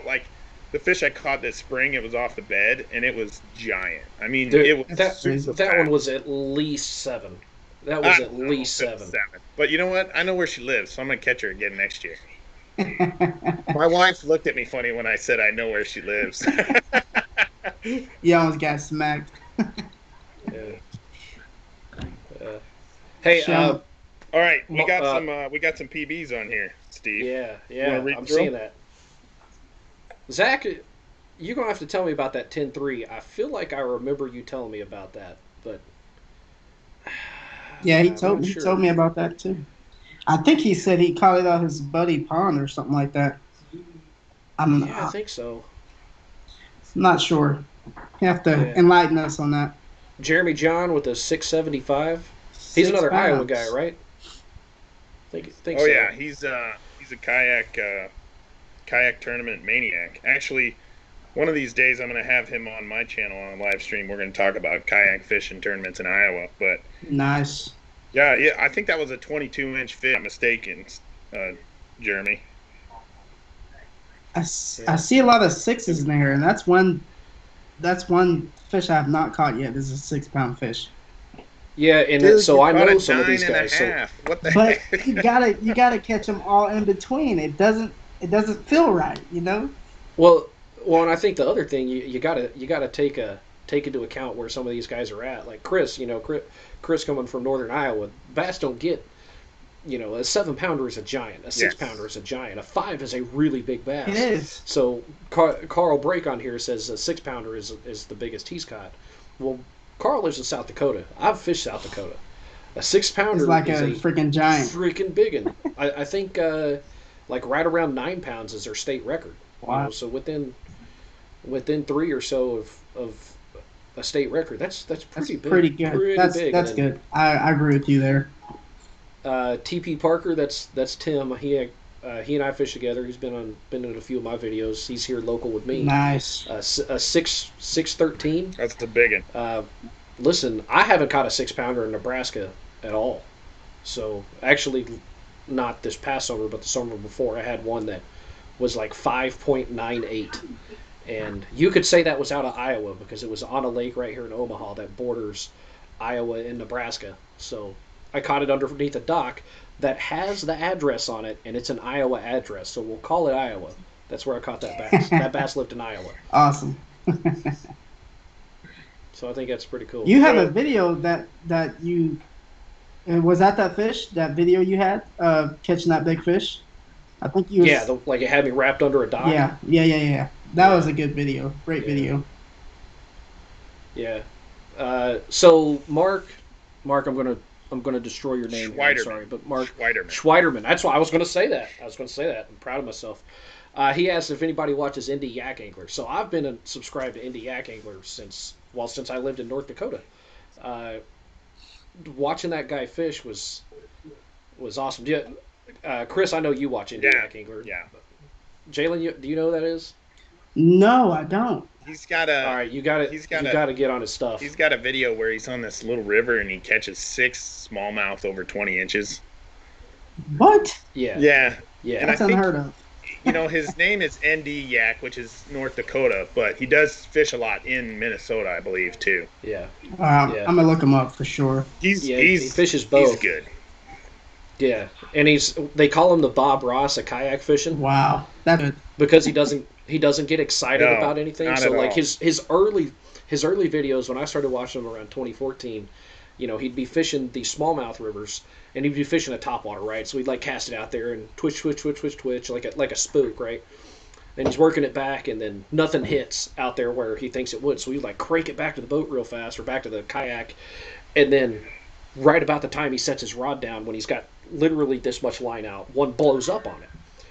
And whereas the average person, like me or you or 99% of the people out there would say every cuss word known to man, would need new underwear, would lose their mind, he just goes, oh. Yeah, the Bob Ross of kayak fishing. We'll just catch a happy little smallmouth over here. It's pretty laid back. It's like, I caught a 10-pound bass. Yeah. Well, and it's, again, he's fishing up north. He's fishing Minnesota and North Dakota. And getting back to what I was saying about how good North Dakota is, you can go up there and catch a 5 to 6 pound smallmouth on this cast, and then with the exact same lure on the exact same cast, catch a 35-inch northern pike, and then make the exact same cast and catch a 45-inch muskie. That's crazy. I want to go to North and he Dakota. does that on his channels. I think he caught a 50-incher in his kayak, 50-inch muskie, which is totally insane. That's crazy. It's a monster. That's a monster, dude. All right, so we got Lily. I believe that's Lily, right? If I'm not. Yeah, it says Lily Worst. Well, all right. So that's actually Christian, but okay.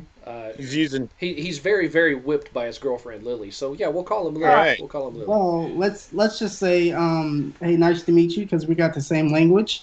Because he says he says mines, and I say the same thing, and I get, a lot of people will be like, hey man, that is not a word. I'd be like, dude, in my dictionary, it's a word. So he said, he said mine's probably 6 or so. The girlfriend's was 4.5 or 5.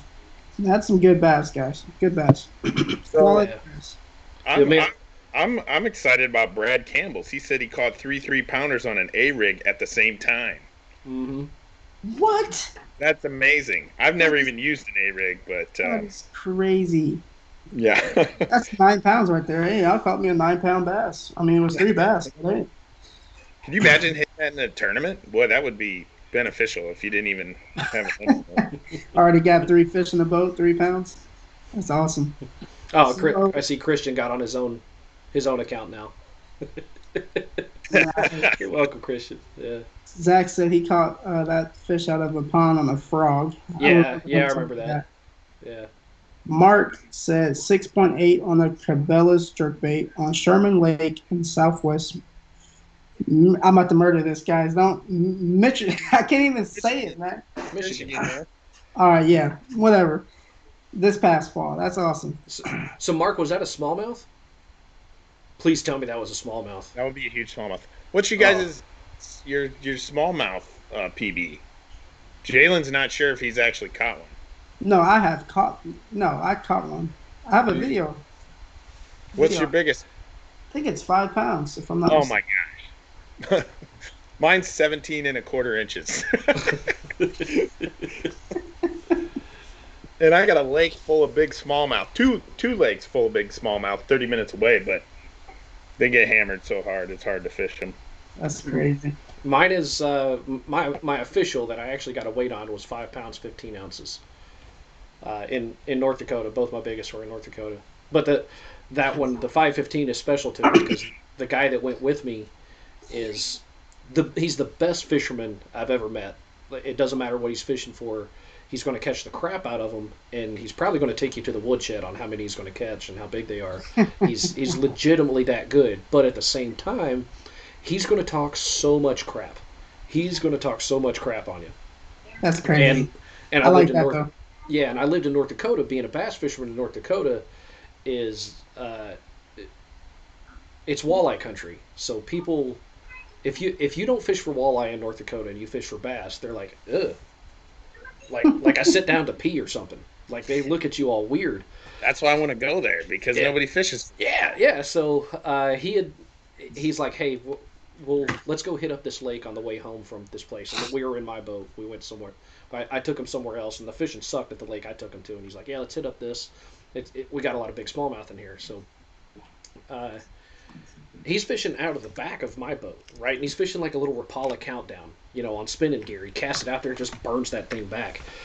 And he's caught a bunch in that like 3 to 4 pound range. And he's beating my butt. He's really beating my butt. But the biggest smallmouth he ever caught was under 5 pounds. It's like 4 pounds, 14 ounces, something like that. So I had finally caught one that was like 4 pounds or something, right? And I'd caught a couple that were like 3s. But at this point, he's caught like 4 or 5 more than me. So I'm letting my fish go, and I'm like, all right, Kellen, I'm going to catch up. And he looks at me, and he's like, what do you mean? I'm like, yeah, I'm going to catch up. So then he goes, dude, we don't even count them if they're not 4 pounds or better. It's like, okay. Then the very next fish I caught was 5 pounds, 1 ounce. And again, it's North Dakota, so people, they don't do, if they want to keep a fish, if they want to mount it, they do the skin mount. Well, being a bass fisherman, I'm not going to kill it. I'll take pictures and I'll let it go, and I'll get a replica made or something. I'm just not going to kill it. So we took pictures, and I let it go, and he lost his mind. Like, I can't believe you did that. He appreciated it, like, that's awesome, but he's like, that's just not stuff they do. And then the next cast I caught, or a couple casts later, I caught the 515, and I let that one go too, and he was ready to throw me out of my own boat at that point. And it was just so good revenge at that point. That's funny. Kellen's not watching this, but I'll tell him about it later. Maybe he'll watch it then. All right, guys. So it's New Year's, right? It's New Year's. Yeah. We got to cover this. So what I'd like to hear from both you guys is, what was your highlight moment? I think we all know what Jalen's was. What was your highlight moment from 2020, fishing wise? And then what's your goal for 2021? What do you want to do? Whether it's for your channel or just fishing, whatever. I go. All right, so you're wrong, Steven. You are wrong. All right? Yeah. But I would say actually my highlight moment of this year was actually being on the news. That's probably the biggest accomplishment that I can do for myself is be on TV. I've never been on TV before, even though it's the news. But that was a highlight for me for last year. I would say that. But and then your next question, you said, what about this year coming up? Well, we're in it now. So what's your goal? Well, yeah. My goal is, man, honestly, I want to be better at doing review videos, whether that's working on my audio, camera, and just just putting out some good information on reviews and stuff like that. I think I want to get better at that. I think that's a must for my channel next year or this year. Yeah. What about you, Chris? All right, so let's see. In 2020, I started my tournament fishing career. I mean, I don't know, not call it a career, but I started fishing first time ever, and I fished a couple online ones, and I only fished one in person tournament, which I finished 77th at. But I did I did win an online tournament. It was all you can catch style tournament, and I caught Nice. 80 bass. It was insane, but so that was pretty cool. Other than that, I caught a 41-inch muskie, which was awesome. But for next year, what I really want to do is get involved in more tournaments. I want to fish more tournaments. I got some plans to travel around and do a little bit of that. Hopefully, I can afford to do it. The other thing I'm trying to do is buy a bass boat. So those are my goals for the year. I don't know if I'll be able to reach the boat, but I'm gonna try, and I'm saving up a bunch of money. Well, not a bunch, but I'm trying to save a bunch of money To make it happen. right, to make it happen. So that's my goal. I'd love to be able to get my dad out and fish a team tournament with my dad. That's kind of like A my goal. dream. Your Yeah. dream, yep. So, did you come last in your tournament that you came in No. 77? Hey, No, that's good. That's a plus, man. Yeah, then you beat half the field or something too, didn't you? No, not quite. There was 126 or 125 boaters, I think. So I finished 77th, and my buddy who went with me, he freaking beat me by a half inch. So he finished 74th. But That's bragging. That's bragging rights right there. If you Yeah, I guys think don't know. you son can of a demand a gun. recount for that, can't you? Yeah, I think they switched my vote. No, they that son of a gun, he always freaking just beats me by a little bit. We do like a little kayak league tournament thing that it's all across the state of Iowa, and I don't know if they're going to do it again next year or not. We'll ask Jeremy whenever I get him on my channel, but he kind of set it up, and we did like a best three fish anywhere in the state on public waters, and I finished third 4 times, and they only pay the first 2 spots. And my buddy Grant, he finished in the money twice. That son of a gun always beats me. So one day he flipped his kayak and he still beat me. Got that on video. I seen that one. Yes, but at any rate, those are my goals for this coming year. I want to fish more tournaments. I want to get a bass boat. Yeah, the boat, man. It's like the best thing and the worst thing all at the same time. Because, like, think of how much money you've spent on your kayak, right? Don't think of it compared to if you had a boat. Just like how much money you've dumped into your kayak. Now extrapolate that and turn it into a boat. I know. Exactly. It's gonna be. That's funny, dude. Because I bought my was actually what $300, $400, but I ended up walking away with like spending $700 because you have to buy all the crap with it. You know, Mm-hmm. the paddle costs just as much as the freaking kayak. Yeah, a good paddle's $150. Yeah, man. So, Yeah. So- I bought a Ultrex trolling motor this year. You know, one that has spot lock, and I haven't had anything like that ever. I've had your regular old cable steer foot control trolling motor for Did you have a forever. motor guide before? Yeah, and the Awesome. old tour edition, the ones that were bulletproof. And I mean, I still got it. It's for sale, by the way. I had just won 2 tournaments this year, like with that, like with the old trolling motor, and for some reason it was like, "No, I gotta have spot lock though. I gotta have it. I gotta have It it." is pretty awesome. And oh, it is. It's so great because then I won another tournament and I don't think I could have won it without spot lock. It was a pretty big deal. So all these tournaments, what is that your highlight? What's your highlights? Yeah, I would say for me that's now. My Hold highlight on, Steve. There was one tournament that you fished. Oh, here we go. There was one tournament that you fished that you lost, and that was. Yeah. Yeah. So here's the deal, guys. For all you guys that don't know, I fished. I officially fished 5 tournaments this year, and then there's a 6th one that was unofficial. The very first one I fished this year was the unofficial one, and it's in the video. If you guys have watched the video, it was a bass boat versus kayak tournament. It was me versus Chris, and Chris beat me. Chris has it on his channel too. Oh yeah. I'm gonna go straight up and tell you, you probably don't want to watch either one of the videos because I fished like crap, and so did Chris, but he just did a little bit better than I did. No. It was Hold bad. on. I didn't fish like crap. I just didn't catch any big ones. Okay. I fished. He did catch a lot of fish. He catch a lot of fish. I fished like crap, but I don't think it'd matter. I think even if I'd have landed everything I caught, I'd have still got beat. I mean, all I caught was dinks that day. It's crazy. So, but anyways, the highlight though is minus that one. I fished 5 official tournaments this year, and I won 4 of them. Now, the 5th one, the one that I didn't win, was the last one, and it was the most important. And not only did I not win it, I bombed it so bad. But we don't need to talk about that.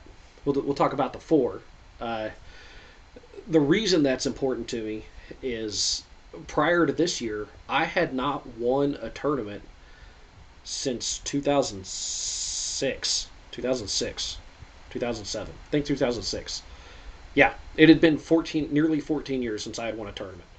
And I've been so close so many times, and I'm talking like from club tournaments up to I fish a lot of like state federation level stuff. I've been really close on all of those a bunch of times. A lot of second, thirds, top 5s, mixed in with some bombs. But this year it came together. I couldn't even really tell you like what made the difference. It was you hear guys, like when you hear guys that are on the Elite Series and stuff, when they talk about it when they win and it's over, they'll say how like you couldn't avoid it. The win was just coming, and it's like you could do no wrong. Well, that's how the wins went this year. I could not do anything wrong with them. So that was this year, and it was awesome. But for 2021, I'm moving. I'm leaving Nebraska, and I'm moving to just outside St. Louis on the Illinois side. I'm sad about this. Yeah, wow. Yeah, it kind of blows. And then I'm excited. I'm excited to move. I'm excited to fish new waters. I'm excited for all this stuff. By all accounts, even from friends I have in Illinois, the fishing is not so great in Illinois, but that's okay. I'm only like a couple hours from a lot of the Ozark lakes. Like I live close to Ozark Lakes now. I'm going to be even closer then. You'd be like 3 hours from Bull Shoals, aren't you? 2.5, 3 hours. I'll be like less than 3 hours to Lake of the Ozarks. Probably a little farther to Bull Shoals, but yeah, not far. Table Rock, Bull Shoals. I'm 2 hours from Kentucky Lake. That'll be awesome. Nice. I've never been on Kentucky Lake before. But as far as goals go, I don't know if I'm going to do any tournaments in 2021 just because I'll be kind of new there. I'm probably going to get there in the spring, and the tournament season will be starting. It doesn't give me a lot of time to figure stuff out on the lakes, but oh well, that's fine. I want to start doing more with my channel. I'm not necessarily concerned about growing it and making money off of it. Like I want to grow it because I just like making the videos, and I love teaching guys how to fish. I love I don't like my videos just to be, hey, look at me go catch a bunch of fish or not catch fish, because those have happened too. I agree with that. I try to break it down in each video. You do. Here's what I'm doing. Here's how I'm catching them, and I want to teach guys stuff. And at the end of the day, it makes me real happy to know that, hey, old Bob, I'm using Bob again. Bob's my guy. Old Bob, he was able to catch bass better because I taught him something. Dude, just like that. You are good at what you do, Steven. I'm gonna tell you that right now, man. Like you even when you're tournament fishing, you stop and you tell your audience, hey, this is what I did, this is what I changed, and this is what I'm going with now. You know what I mean? And Yeah. start catching fish. You know, and that's something you can't. It doesn't get no better than that. That's all I Well, have to say. I think the best videos that I watch are the ones that it's telling a story, right? Yeah. It's telling a story on the day, and that's what I want. That's what I want my videos to do. You know, I want to teach you stuff, but I want it to be like you're in the boat with me. And I fish by myself a lot. Hmm. Honestly, I feel like my videos are better when I'm by myself, because when I have like one of you guys in a boat, I'm just going to talk to you guys, and I'm not Yes. really talking to the camera that much. You I have know? that same problem.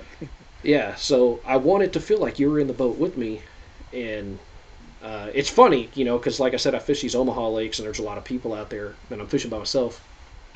And some guy will come by in a kayak, and I'm talking to the camera like there's someone in the boat, but I'm the only one there. And the guy's just like paddling along, looking at me, like paddles a little faster. Like, what a weirdo this guy is. Yeah, that's always kind of You fun. guys want to get into the trivia question? Get this thing going. Yeah, we should. Question? Yeah. You got to work tonight, So- Jalen? No, I don't. Oh, thank Okay. goodness. Thank goodness. Okay. Well, we should start kind of trying to cut this close anyway. So trivia question for tonight. I was born in 1985. We did the last trivia question we did when Jalen was born, which was like 4 years ago. Who That ain't won? right, man. Who won the 1985 Bassmaster Classic? I'll give you a hint. It was on the Arkansas River. That's a big hint, man. What the heck? That's okay. They're going to Well- Google it anyways. Guys, find the answer. First one we see is who's going to win. Okay, so after we do this, Steve is going to put... Actually, you should do it right now, Steve. Put your email address in the comments.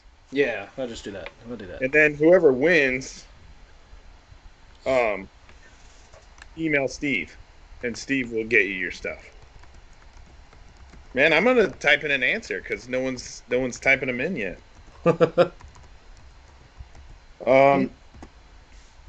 It was not Mike Iaconelli. It was not Hank Parker. Who the heck is Jack Cha? It's not Jack Chaw. He's close though. I'm surprised Brad didn't know it, because Hey, me and Brad, Fish. Fish is my bud. Yeah. me and Brad, we were at the 2013 Classic when it was on Grand. Chancellor Yeah, Jack Chancellor. Carl said it first. Yeah. Carl Brackey. Congratulations. Congrats, Carl. Well, hell, Carl, just text me your address. I'll send it to you. Carl's always walking off with some of my baits. The last time I seen him, I gave him a bunch of baits too. I Congrats. took some of your baits last time I was in your boat. Yeah. Wait, Yeah. you didn't know about that. Yeah, I'm surprised Brad didn't get it, because when we were at the 2013 Classic, at the expo, they've got this like, not a mural. Man, I can't think of what it's called. But anyways, they got like a bunch of lures hanging from a string, right? Like a And each- chandelier. Yeah, it's not a chandelier, but it's got like a mobile, whatever. It's got a bunch of... Each lure is from the winning lure from each classic, like as it goes, right? Oh, that is awesome. Yeah, and me and Brad were looking at it for a little bit, trying to figure out what it was, and then Brad was like, "Oh yeah, that's the lure from so and so won the classic at this lake." And I'm like, "Oh yeah," and then me and him kept naming them up, right? Like naming each classic, winner and where they're at and stuff.